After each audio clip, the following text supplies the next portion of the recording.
Alright, so after the entire setup has been done, we are faced with this screen. This is a 6.81 Super AMOLED screen. It supports up to 16 million plus of colors, and honestly, looking at it, you can see it's actually a very, very beautiful screen.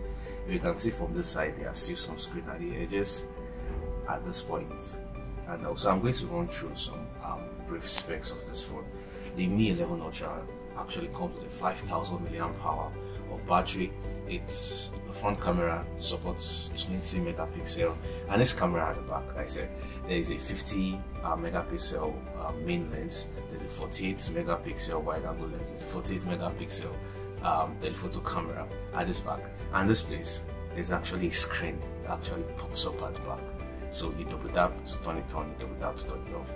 So coming back to the main specs, this is a 12 gigs RAM phone, and the internal storage is about 256 gig.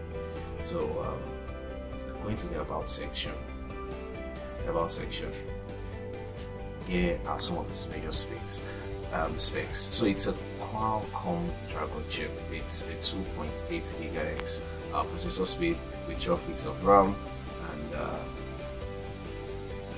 out of the box it comes with 19.5 gigs occupied of the entire 256 gigs of storage.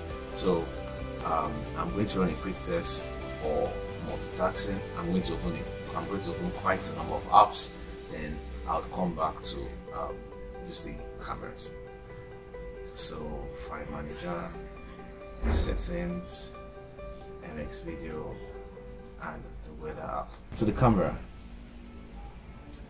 So like I said, the back main camera supports up to 50 megapixel, and it's quite obvious or now clear the kind of pictures that come from those devices.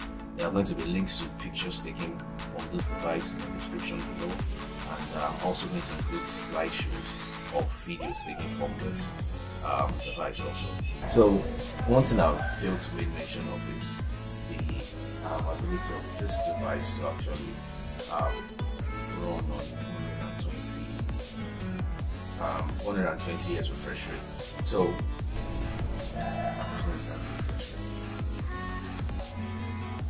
so 120 Hz of refresh rate. Alright, so overall we've actually seen that this device is actually a great one, and in Naira the price is it's about 565,000 Naira and 8,180 US dollars. If you have any question, please leave them in the comment section below. Thank you for watching this video.